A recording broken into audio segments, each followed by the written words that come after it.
My name is Alara Vance. For the last 7 years, my world has been the size of a small, sun-drenched apartment in Port Blossom, Oregon, a city that breathes with the rhythm of the Pacific. Here, the air tastes of salt and pine, and the days are painted in the soft hues of a perpetual coastal dawn. I am 26 years old, and I have built a life for myself from the ground up, a life of quiet intention, meaningful work, and carefully chosen connections.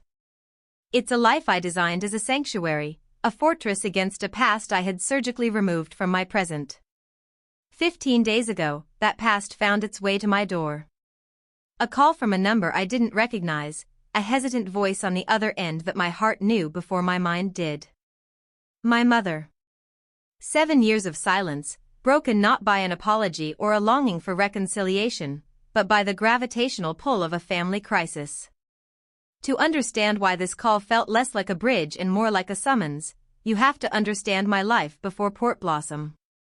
I grew up in Havenwood, a small, landlocked town in Ohio where traditions were as deeply rooted and unyielding as the old oak trees that lined Main Street. I grew up in the shadow of my sister, Lyra. We are not twins, though the 2 years that separate us feel insignificant now. In our childhood, however, she was the sun, and I was the planet orbiting her, my own light and warmth perceptible only in relation to hers. Lyra was the artist, the dreamer, the free spirit. She saw the world in vibrant, chaotic strokes of color, and our parents saw her as a masterpiece in progress. They nurtured her every whim.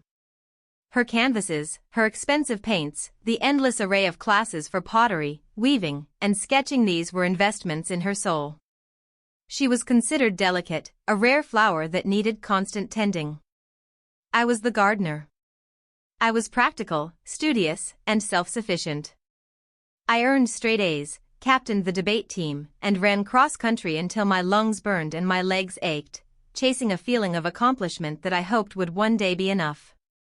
My achievements, however, were not celebrated. They were treated as simple facts of my existence, as predictable and unremarkable as the sunrise.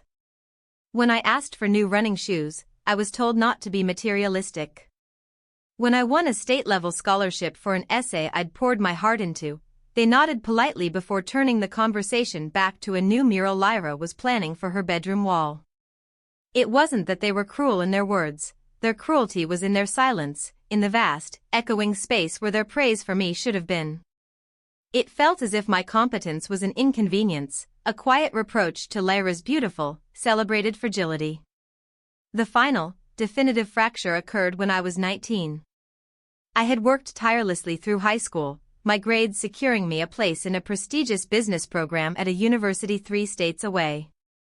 It was my ticket out, my declaration of independence.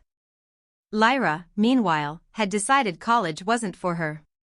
She was going to live her art, she declared, a statement my parents met with admiring sighs. I needed financial help for my first year's tuition, a sum my parents could have afforded. They refused. "You're an adult now, Alara," my father had said, his tone gentle but firm. "It's time you learned to stand on your own 2 feet. We can't be expected to support you forever." They insisted I take out loans. It was a lesson in responsibility, they claimed. Yet, they continued to pay for Lyra's art supplies, her car, her entire existence. The message was clear: my independence was a requirement, while hers was a tragedy to be avoided at all costs. I took the loans. I worked 2 jobs while studying. I emotionally divested. I saw them as benefactors I was no longer indebted to, and the distance felt like a relief, a long, slow exhale. For 4 years, I built a new identity. I was no longer Lyra's sister. I was just Alara. When graduation approached, a foolish, stubborn part of me still yearned for a final scene, a moment of recognition. I sent my parents an invitation. I followed up with emails and phone calls, detailing the time, the place, the culmination of 4 years of solitary effort. The calls went to voicemail. The emails remained unanswered. The day of my graduation was bright and full of promise. I walked across the stage, my heart a confusing mix of pride and a hollow ache. Afterwards, clutching my diploma, I checked my phone, a sliver of hope still flickering. There was a text from my aunt. "So sorry we couldn't be there, honey. Your mom told me it was the same day as Lyra's first gallery show. How exciting for her. We're all so proud." Lyra's gallery show was a collection of 5 of her paintings hung on the burlap-covered walls of a local coffee shop in Havenwood. Her first day of being displayed at a cafe, an event that lasted the entire afternoon, was deemed more significant than my university graduation. The community college where Lyra had briefly taken a single art class was a mere 20-minute drive from their house. My university was a 6-hour flight. That was the moment the garden I had been tending in my heart finally withered. The illusion of family I had been clinging to was more painful than the truth. The truth was, in the ledger of their love, my accomplishments were worth less than Lyra's whims. I was not a daughter to be celebrated, but a resource to be managed. I went home, packed the few sentimental things I had left, and made a choice. I blocked their numbers. I blocked their social media profiles.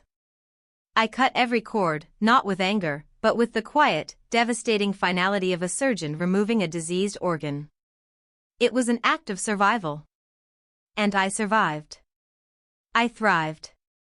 Now, 7 years later, I stand on the balcony of my Port Blossom apartment, watching the fog roll in from the sea, and I am a stranger to the girl who once begged for scraps of affection. The life I've built is my own masterpiece. Which is why, when my mother's voice trembled through the phone, telling me my father was dying of cancer, the news landed not as a simple tragedy, but as a complex, unwelcome equation. He had been sick for 2 years, she said. 2 years, and they had only called me now. And his dying wish, she whispered, was not for forgiveness, not for one last look at the daughter he had cast aside. His dying wish was for me to take care of Lyra.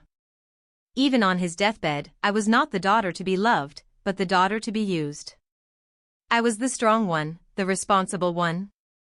I was the safety net they had refused to be for me, now being called upon to catch their favored child, who, at 28, was still falling. The request was a ghost from my past, whispering the same old story. My purpose, my value, was to serve my sister. And as the fog enveloped the coastline, I felt a familiar chill, a coldness that had nothing to do with the Oregon air and everything to do with the encroaching shadows of Havenwood. My work has become an extension of my philosophy on life, that what is cultivated with care, patience, and good ingredients will flourish. For the past 2 years, I've been a brand strategist at Viridian Organics, a company that champions sustainable, plant-based foods. Though I'm not a strict vegan, I've become captivated by the ethos behind it, the mindfulness, the respect for life, the gentle footprint. It's a booming market, yes, but for me, it's more than that. It's about creating something good and wholesome in the world. This passion has recently blossomed into a tangible dream. For months, I've been meticulously crafting a business plan for my own venture, a small-batch, artisanal vegan cheese company I plan to call The Gilded Sprout. I've spent my evenings and weekends perfecting recipes, using cashews and almonds as my canvas, coaxing out complex, savory flavors that could rival their dairy counterparts. I've found a potential partner in a friend from the local farmers market, and we were just beginning to court investors. The plan was to give my notice at Viridian by the end of the year and pour my soul into building the Gilded Sprout from the rich Oregon soil up. It was my future, gleaming and full of promise. Then came the call. Hearing that my father had been fighting a losing battle for 2 years while I lived in blissful ignorance was a complicated kind of pain. There was anger at the exclusion, but it was muted by a more immediate, primal grief. He was my father. I booked a flight for the next morning. The journey back to Havenwood felt like traveling back in time. The vibrant, salty air of Port Blossom gave way to the flat, humid stillness of the Ohio summer. The town looked exactly the same, frozen in my memory. My mother met me at the hospital entrance. She hugged me, and for a fleeting, disorienting moment, the 7 years of silence dissolved. She was just a tired, frightened woman, and I was just a daughter, and our shared grief was a temporary truce. The hospital room was sterile and quiet, punctuated by the rhythmic beeping of machines. My father was a pale, fragile version of the man I remembered. His formidable presence had been whittled away by illness, leaving behind a profound vulnerability that pricked at my heart. Seeing him like that, so diminished, I felt the foundations of my carefully constructed emotional fortress begin to crumble. Lyra was there, curled in a chair in the corner, sketching furiously in a notepad. She glanced up when I entered, her eyes our eyes, the same shade of hazel flickering over me with a look that was not hostile, but coolly dismissive. She offered no greeting, no acknowledgement. She simply returned to her drawing, the scratching of her pencil a dissonant sound in the quiet room. My mother spoke to me in hushed tones about treatments and prognosis, but Lyra remained in her own world, an island of artistic indifference. The old dynamic settled over us like a heavy blanket. Lyra was the one to be sheltered from the harsh realities, and I was the one expected to face them head-on. No one pushed us to interact. The chasm between us was a long-accepted feature of the family landscape. This was a week ago. My father passed away 2 days after my arrival. His decline was rapid at the end, a mercy in its own way. The funeral arrangements had already been made, a testament to my mother's grim practicality. Everything moved with a somber efficiency that allowed me to retreat back into the detached role I knew best. But before he died, on that first night in the hospital, they cornered me. Lyra had gone home, claiming emotional exhaustion. It was just the three of us, cocooned in the dim light of the room. They began by asking about my life, my work. It felt like a peace offering, a genuine flicker of interest, and my guard foolishly lowered. I told them about Viridian Organics, about my success, about the stability I had fought so hard for. My father's eyes, cloudy with medication, seemed to clear for a moment. "That's good, Ilara," he'd whispered, his voice a dry rustle. "Always knew you were the strong one." And then, the conversation pivoted. The praise was not a gift, it was a preamble to a transaction. They spoke of Lyra. Her story was a predictable tapestry of false starts and quiet failures. She had, as I'd heard through the family grapevine, drifted through her 20s. The community college art class had lasted less than a semester. She had no degree, no tangible skills beyond her art, which, while beautiful, didn't pay the bills. My mother explained, her voice strained with worry, that Lyra couldn't hold a job. She'd get a position as a receptionist or a barista, but within a few months, she'd quit, complaining that the work was unfulfilling or the pay was too low for the effort required. They'd tried to reason with her, to explain that you had to start somewhere, that independence was earned. But Lyra, my mother sighed, didn't see the world that way. She treated life as if it were a canvas she could simply paint over if she didn't like the composition. 4 months ago, she had quit her latest job and had been unemployed ever since. "With your father gone," my mother said, her gaze fixed on me, pleading, "I don't know how I'll manage. I retire in 2 years. I can't support her forever." Then my father, summoning a sliver of his old authority, delivered the final blow. "It's my last wish, Ilara. That you'll look after her. Help her. You're the only one who can." I was stunned into silence. The air left my lungs. After 7 years of being a ghost to them, I was being asked to become a guardian angel. I tried to explain, my voice trembling slightly. I'm starting a business. It's going to take everything I have. All my time, my savings. We've spent everything on his care, my mother cut in, her voice sharp with desperation. There's nothing left. Your father just wants to know your sister will be safe. He looked at me, his eyes locking onto mine. Promise me, Ilara. Promise me you'll put your plans on hold. Just until she's stable. Promise me. What do you do when a dying man asks you to sacrifice your future for the sister who was the reason you had to build that future on your own in the first place? In that moment, surrounded by the smell of antiseptic and the sound of my father's labored breathing, I felt the weight of my entire life pressing down on me. The years of neglect, the fight for independence, the bright, shining dream of the gilded sprout, it all seemed to pale in the face of this final, desperate request. I was tired of fighting. I was heartbroken for the father I was losing, even if he had been a father to me only in fleeting, conditional moments. So I nodded. I promise, I whispered. The word felt like a stone in my throat. They also told me about Lyra's one bright spot, a long-distance relationship with a man named Leo. They'd been talking for 2 years, mostly online. He was a boy I vaguely remembered from high school, and my parents were convinced he was her soulmate. They were already dreaming of a wedding, a future for Lyra that seemed to be built on hope and long-distance phone calls. They wanted her to go visit him, to have his support in the coming weeks. They asked me to pay for her flight. Even as my mind screamed in protest, I found myself agreeing to that, too. It felt like a small, concrete task in a sea of overwhelming emotional debt. After the funeral, I sought Lyra out. Amidst the somber relatives and the scent of lilies, I pulled her aside. I had to try, one last time, to be a sister. Lyra, I began softly, about this guy, Leo. I knew him in high school. He didn't have the best reputation. I told her what I knew, the rumors of his infidelity, the casual way he treated people. A friend of a friend had mentioned he was already divorced, a fact that only solidified my unease. I just want you to be careful. She looked at me, a faint, condescending smile on her lips. People change, Alara. He's not like that with me. We're in love. Then her expression hardened. Thank you for your concern, but I don't need you to be my mother. Dad asked you to help me financially, not emotionally. I'd appreciate it if you stuck to the terms of the deal. Her words were like a slap. A clean, sharp sting that brought a strange kind of clarity. She was right.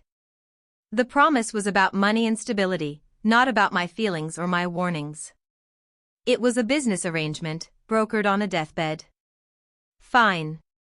I would treat it as such. I returned to Port Blossom feeling hollowed out. A few days later, my mother called and asked me to book the flight. I went online, entered Lyra's information and Leo's address in a city a few states over, and paid for the one-way ticket without a word. I sent the confirmation to my mother's email, and then I threw myself back into my life, back into the comforting logic of spreadsheets and flavor profiles for the Gilded Sprout.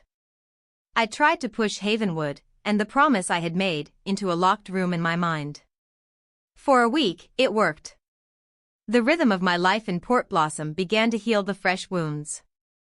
The ocean breeze, the camaraderie with my business partner, the scent of toasted nuts in my kitchen, it was all a balm to my soul. I told myself that Lyra was Leo's problem now. She was an adult. She would be fine.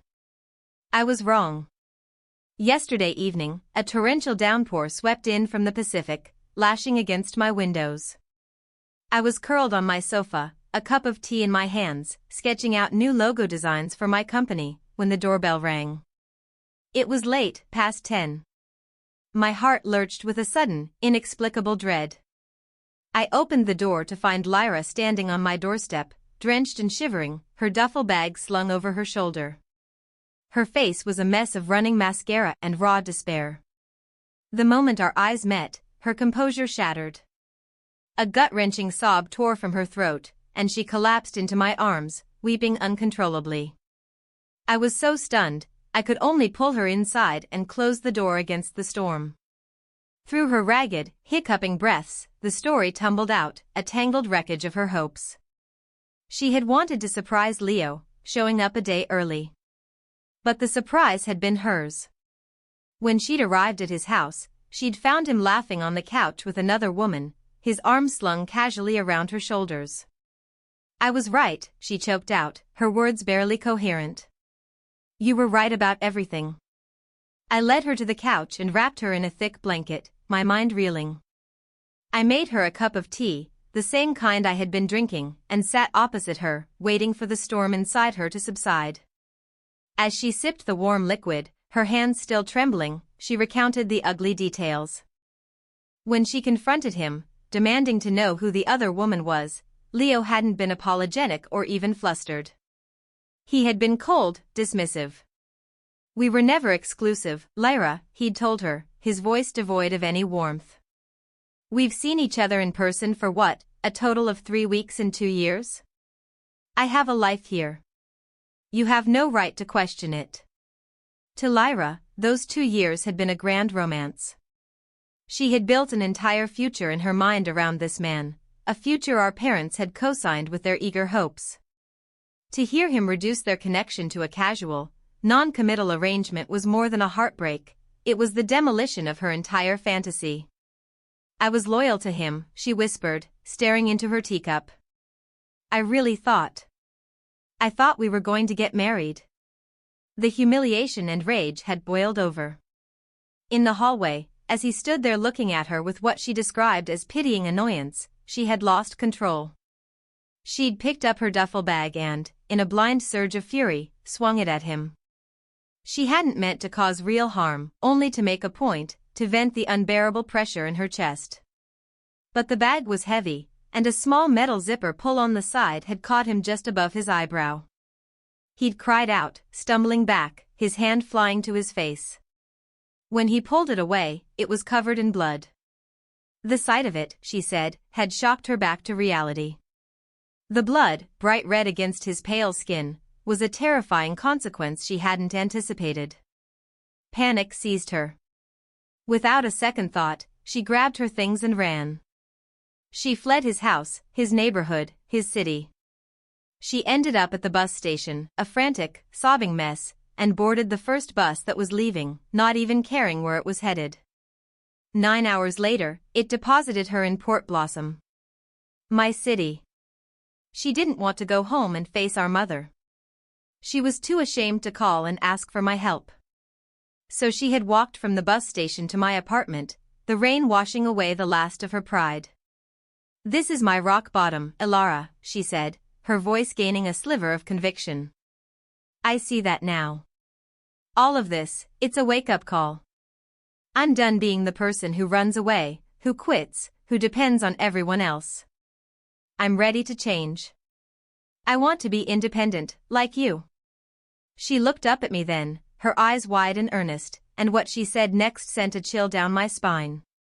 "I think you're the only one who can help me. You know how to do this, how to build a life. You're starting your own business. Maybe I could help. I could be a partner. I'm creative. I could help with branding, design. I'll work hard, I swear." It was all too much. Her pain was real, I could see that. But her proposed solution was a fantasy, another impulsive dream built on the rubble of the last one. She wasn't just asking for a place to stay, she was asking me to absorb her into my life, into the very dream she and our family had pressured me to postpone. A cold, practical question cut through my sympathy. "Did he press charges, Lyra?" I asked, my voice level. "Assault is a serious thing. If you're in legal trouble, I need to know. Because I can't get involved in that." I had to draw a line. His behavior was abhorrent, but her reaction had crossed into violence, and actions have consequences, a lesson she had spent a lifetime avoiding. Her gaze dropped back to her teacup. She was silent for a long moment. When she finally spoke, her voice was barely a whisper. "That's why I'm here." He did. "They took me to the station from his house, the police. It wasn't a clean getaway. He pressed charges for assault. I have to pay a fine. A really big one. Compensation, they called it. I don't have the money, Ilara. Mom doesn't have it. I didn't know who else to turn to. And there it was. The full truth. She hadn't come to me for mentorship or sisterly comfort. She had come for a bailout. She was in a deep, dark hole of her own making, and she expected me to be the latter. A profound weariness settled over me, so heavy it felt like I could barely breathe. All the pity, all the flickers of familial duty, evaporated, replaced by a crystalline, heartbreaking clarity. I looked at my sister, this woman-child who had just committed an act of violence, who was now facing legal and financial ruin because she couldn't handle the truth, and I saw the endless, repeating pattern of her life. And I saw my role in it, the one my father had cemented with his dying breath. The fixer. The responsible one. The safety net. I stood up and walked to the window, looking out at the rain-slicked streetlights of Port Blossom. This city, this life, was my sanctuary. I had built its walls brick by brick with my own hard work, my own sacrifices, my own pain. I would not let her chaos breach them. I turned back to face her. My voice, when I spoke, was quiet, but it held the unshakable weight of a decision that had been 7 years in the making. No, I said. She stared at me, her eyes wide with disbelief. No? What do you mean, no? Ilara, the promise you promised Dad. I know what I promised, I said, and the words felt like they were mine again, not his. I promised I would help you get on your feet. I promised I would help you become independent. I took a breath, letting the truth of the situation fill the space between us. Paying a fine for assaulting your ex-boyfriend is not helping you become independent, Lyra. It's enabling you. It's teaching you that there are no real consequences for your actions, that someone will always be there to clean up your mess. I've spent my entire life watching Mom and Dad do that for you, and look where you are. It doesn't work. Tears welled in her eyes again, but this time they were tears of indignation. But it wasn't my fault. He lied to me. He broke my heart. He hurt you, and that's awful, I conceded, my voice softening with a pang of genuine sorrow for her pain. But what you did, getting physical, was your choice. And now this fine, this legal trouble, is the consequence of that choice. You have to face it. I walked over to my desk, where my business plans for the Gilded Sprout were laid out, a map to my future. You asked to be a partner in this, I said, gesturing to the papers. Lyra, this business is everything to me. It's the culmination of every lonely night I spent studying, every double shift I worked to pay off my loans, every single time I chose responsibility when you chose to dream. It is built on a foundation of discipline and trust. I can't make a partner out of someone who is, and I'm sorry to say this, a liability. I don't trust you to see things through. I don't trust you not to run when things get hard. Each word was a careful, painful incision, cutting away the last vestiges of the toxic bond that had defined us. The promise I made to Dad, I continued, it ends here. Because honoring his wish cannot mean dishonoring myself and everything I've worked for. It's been less than 2 weeks since his funeral, and you've already created a catastrophe. It wouldn't have happened if you had listened to my warning, but you didn't. You never listen. I pulled out my wallet, my movements deliberate. I was not angry anymore. I was just done. The emotional well had run dry. I will do one last thing for you. I will buy you a bus ticket back to Havenwood. You need to go home and face this with Mom. You need to figure out how to pay that fine yourselves. You need to start taking responsibility for your own life. That is the only way you will ever, truly be independent. I laid the cash on the coffee table beside her. After this, I'm going back to the way things were. No contact. The experiment of letting you all back into my life has been a failure. All it's brought me is pain and a reminder of why I left in the first place. Lyra stared at the money, then at me, her face a mask of shocked betrayal.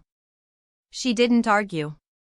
Perhaps she finally saw in my eyes that the debate was over. There was nothing left to say. The well-meaning, ever-resilient, endlessly forgiving Ilara she had always known was gone. In her place was a woman who had finally learned the difference between compassion and self-sacrifice. She stood up, her movements stiff, and picked up her wet duffel bag. She didn't take the money. She just walked to the door, opened it, and stepped back out into the rainy night without a backward glance. I watched her go, a ghost disappearing into the storm. I closed the door and leaned against it, the silence of my apartment profound. There was no triumph in this, only a deep, aching sadness for the sister I never really had, for the family I would never know. But beneath the sadness, there was something else, something solid and quiet and strong. It was the feeling of self-respect. It was the calm that comes after a long, devastating war has finally ended. I walked back to my desk and looked at the plans for the Gilded Sprout, its name a symbol of something beautiful and precious growing from humble beginnings. My future was still here, waiting for me. It was bruised and tested, but it was intact. And it was, for the first time in my entire life, completely and irrevocably my own. The slam of the door echoed in the sudden, immense silence of my apartment. Outside, the storm raged on, but inside, a different kind of tempest had just passed, leaving behind a stillness that was both a relief and an ache. I stood there for a long time, my back pressed against the wood, as if holding the world at bay.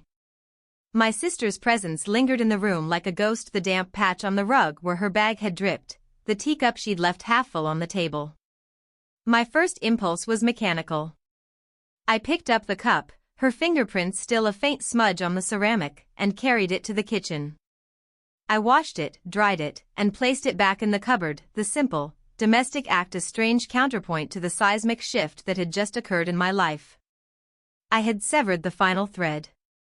I had looked my past in the face and said, no more. But as the night wore on, the certainty I'd felt began to fray at the edges. I replayed the conversation, my own words sounding harsh and cold in the quiet of my mind. The promise ends here. Had I broken a sacred vow to a dying man? Or had I finally honored a deeper promise to myself, the one I'd made 7 years ago when I first drove into Port Blossom with nothing but a diploma and a mountain of debt? I curled up on the couch, pulling a blanket around me, and thought of my father. I had loved him, in the complicated way a child loves a parent who is present in body but absent in spirit. His last wish wasn't born of malice, it was born of his own limitations. He had seen me as the solution, the strong one, because it was easier than confronting the real problem, a family dynamic that had enabled one daughter's helplessness and demanded the other's premature strength. Helping Lyra by paying her fine would not have been an act of care. It would have been a continuation of the cycle, another coat of paint on a crumbling foundation. True help, I reasoned with a heart that still felt heavy with guilt, was forcing her to pick up a hammer and face the rot herself. It was the hardest, most painful form of support, and I knew she would only ever see it as abandonment. Sleep did not come easily. I drifted in a shallow, restless state, my dreams a tangled mess of hospital corridors, rainy bus stations, and the accusatory silence of my mother's gaze. The inevitable call came 3 days later. I was in my kitchen, my sanctuary, surrounded by bowls of soaking cashews and fragrant herbs. I was testing a new recipe for a smoked paprika and chili cheese, the methodical process a form of meditation. When my phone buzzed with the Havenwood area code, my hands stilled. I took a deep, steadying breath before answering. Ilara. My mother's voice was brittle, stripped of all warmth. Mom, I said, my own voice quiet but even. She came home. Your sister. Do you have any idea what you've done? The accusation was immediate, a spear thrown across the distance. I know what happened, Mom. She told me. She told you she was in trouble, that she was scared and alone, and you threw her out into the street. Her voice cracked with a mixture of fury and tears. You threw cash at her like she was a beggar. After you promised your father, Ilara. On his deathbed, you promised him you would take care of her. I closed my eyes, picturing the scene. My mother, my sister, united in their narrative of my betrayal. I didn't throw her out, I said, choosing my words with the precision of a surgeon. I told her I couldn't pay a legal fine for a crime she committed. I told her she needed to come home and take responsibility. That is taking care of her, Mom. It's the only kind of help that will ever actually work. Responsibility, she scoffed.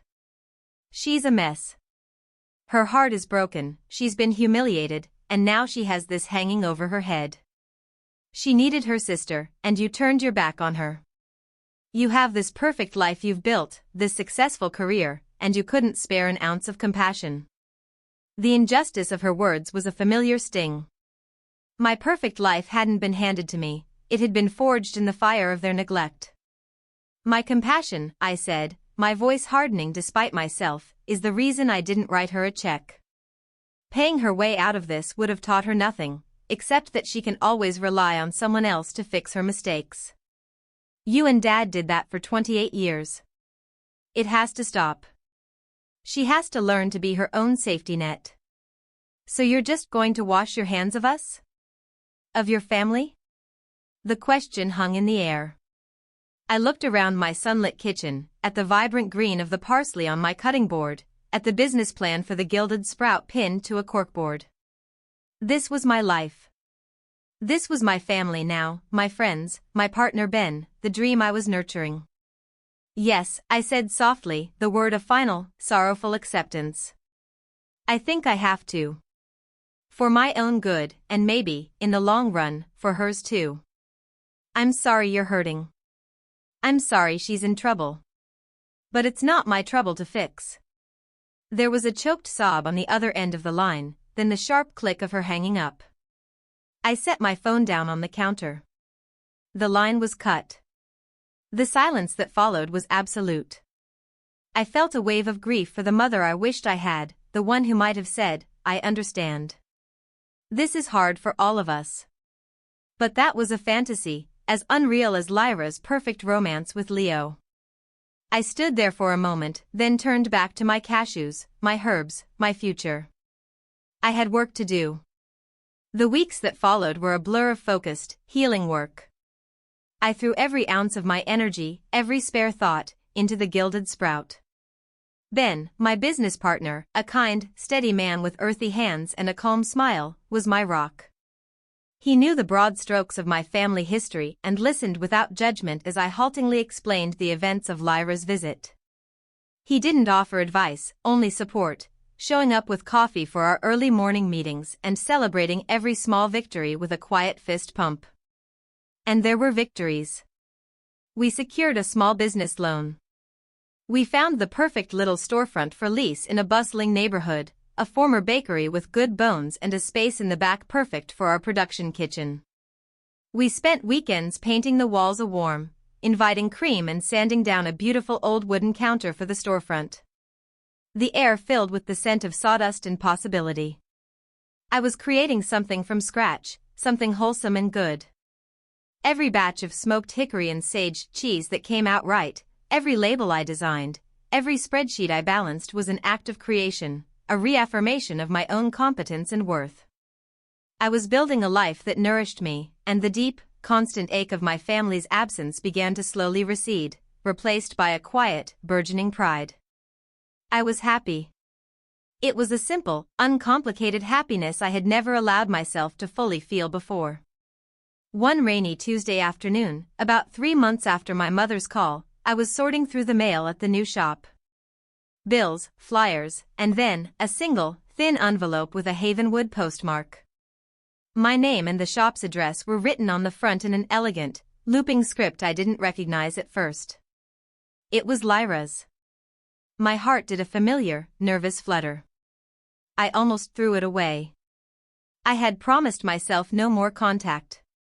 But curiosity, or perhaps some lingering, vestigial strand of sisterhood, made me slide my finger under the flap. The letter inside was on a single sheet of plain white paper. Ilara. I know you don't want to hear from me, but I felt I had to write this. Mom and I figured out the fine. She had to take a small loan against the house. I'm paying her back. I have 2 jobs now. I'm a waitress at the old Main Street diner in the mornings, and I clean office buildings 3 nights a week. It's hard. My feet hurt all the time.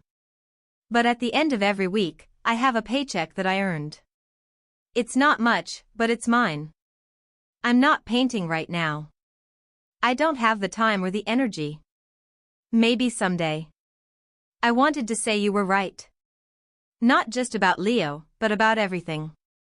It hurt to hear it, and I hated you for it. Part of me still does, sometimes. But you were right. No one ever told me no before. That's all. I don't expect you to write back. Lyra. I read the letter twice, then a third time. There were no pleas, no accusations, no drama. Just a stark, unvarnished report from the front lines of her new life. A life of consequence. And in its spare, honest words, I felt an emotion I hadn't expected, a profound, aching respect. She had done it. She had stumbled and fallen, but then she had gotten up, on her own, and started walking. It wasn't a glamorous path. It was a hard, humbling one. But it was hers. Tears pricked my eyes, not of sadness or guilt, but of a strange, bittersweet pride. My refusal to help had not been an act of abandonment after all.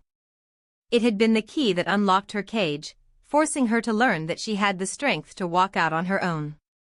I folded the letter and tucked it into the pocket of my apron. I wouldn't write back. Not yet. The distance between us was still a necessary, healing space. But for the first time, I could imagine a future years from now, where that space might shrink. A future where two sisters, forged into different people by their separate, difficult journeys, might be able to meet somewhere in the middle, not bound by obligation, but connected by a shared, quiet understanding. Ben came in from the back, wiping his hands on a towel. "You okay?" he asked, seeing my face. I managed a small, watery smile. "I am," I said, and the words were the truest I had ever spoken. "I really am." I looked around our nearly finished shop, at the sunlight streaming through the front window, illuminating the dust motes dancing in the air. The Gilded Sprout. It was more than a business. It was my story, a testament to the fact that even after the harshest of winters, something beautiful, something strong, something good, could grow. And for now, that was more than enough.